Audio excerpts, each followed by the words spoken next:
នេះគឺជាវីដេអូមួយដែលពួកយើងកំពុងតែធ្វើដំណើរទៅដើរលេងបងប្អូនទាំងអស់គ្នាហើយពួកយើងក៏បានចូលកន្លែងញ៉ាំអីសិនបងប្អូនទាំងអស់គ្នានិយាយពីថាខ្ញុំមកកំងមកបងប្អូនអើយនិយាយពីថាហូបបានតែដលងពងនឹងឯងហើយប្តីខ្ញុំវិញណែវិញគាត់អីក៏ដាក់បានដែរបងប្អូនណាស់តែខ្ញុំអត់សូវប្រកែបានទេ burger អីហ្នឹងអាទូចក៏ខ្ញុំហូបអត់អស់ដែរ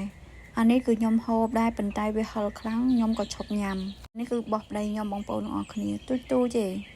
ឥឡូវនេះយើងមកដល់កន្លែងនេះគឺគេហៅកន្លែងនេះគឺគេហៅថាឡូស៊ីបងប្អូនទាំងអស់គ្នាគឺចូលលអាងភ្នំបងប្អូនមកនោះក៏ខ្ញុំថតផុសវីដេអូខ្លះដែរប៉ុន្តែនេះខ្ញុំបញ្ចូលសលេងដើម្បីឲ្យបងប្អូនបានឃើញពីទស្សនាចូលពីចូលទៅអញ្ចឹងណាហើយមានកាយគេសម្រាប់គេនាំផ្លូវយើងដើរបងប្អូនអានេះគឺពួកយើងបានចូលទៅក្នុងហើយបងប្អូនខ្ញុំធ្លាប់ចូលទៅក្នុងលអាងភ្នំនៅប្រទេសជប៉ុននៅខេត្តដែលខ្ញុំរស់នៅហ្នឹង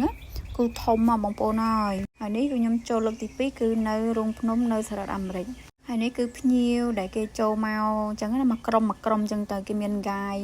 មួយហើយដូចជាភ្ញៀវដូចជា20នាក់អីចឹងទៅគេដើរទៅគេប្រាប់យើងអីចឹងទៅ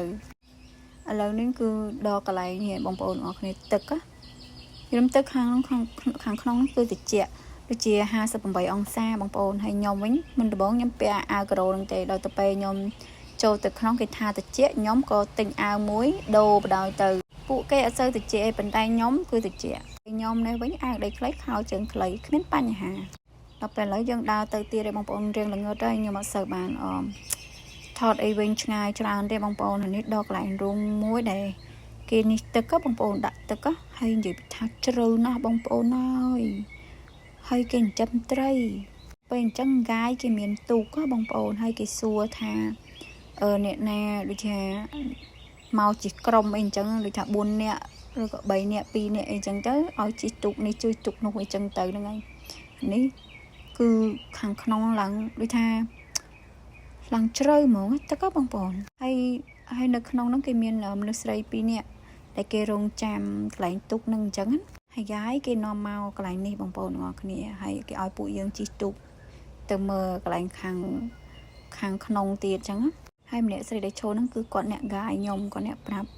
ថាស្អីចឹងទៅហ្នឹងហើយគាត់ណែនាំយើងឲ្យយើងទៅធ្វើម៉េចទៀតចឹងណាឥឡូវហ្នឹងគេចាប់ផ្ដើមឲ្យយើងចូ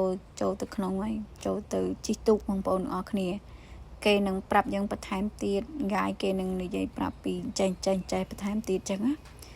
ហើយឡើងល្ងឹតបងប្អូនទាំងអស់គ្នា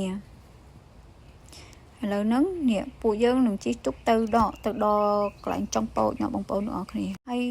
ជិះទូកហ្នឹងគឺ2ទូកបងប្អូនព្រោះក្រុមយើងអត់សូវច្រើនដែរហើយម្នាក់$30បងប្អូនទាំងអស់គ្នា2នាក់60កន្លែងនេះគឺជាលើកទី1ដែរហើយប្តីខ្ញុំក៏លើកទី1ដែរមកលើករដងឯដែលឃើញគេបើកអញ្ចឹងទេដល់ពេលយើងជិះទៅសាកចូលក៏យើងចូលទៅមើលតែម្ដងទៅតាមថា plan យើងគឺទៅលេងទឹកធ្លាក់ឯងប៉ុន្តែដល់ពេលជិះទៅផ្លូវតែមួយដល់ពេលចឹងហើយក៏នាំគ្នាចូលទៅមានអីបងប្អូនគឺស្អាតខាងក្នុងហ្នឹងគឺស្អាតខ្លាំងមែនតើហើយនិយាយពីថាទឹកដូចខ្ញុំនិយាយចឹងទឹកនៅក្នុងនេះគឺជ្រៅណាស់គេចិញ្ចឹមត្រីហើយគេមានចំណីឲ្យចឹងទៅចឹងណាតែរៀងល្ងឹតបងប្អូននៅល្ងឹតខ្ញុំខ្លាចដែរតាហើយនេះគឺពួកយើងចាប់ផ្ដើមចេញទៅឯបងប្អូនហើយងាយក៏រៀបរាប់ប្រាប់ថាកន្លែងនេះគឺអីគេកន្លែងនេះគឺអីគេអញ្ចឹងណាហ្នឹងហើយនេះត្រីបងប្អូនអរឃើញឯងអញ្ចឹងត្រីនឹងដឹងទៀតថាពេលដែលទូកត្រូវដល់កន្លែងហ្នឹងគឺត្រីនឹងវាមកឆ្វែកន្លែងទូកយើងនឹងឯងព្រោះដោយសារគេ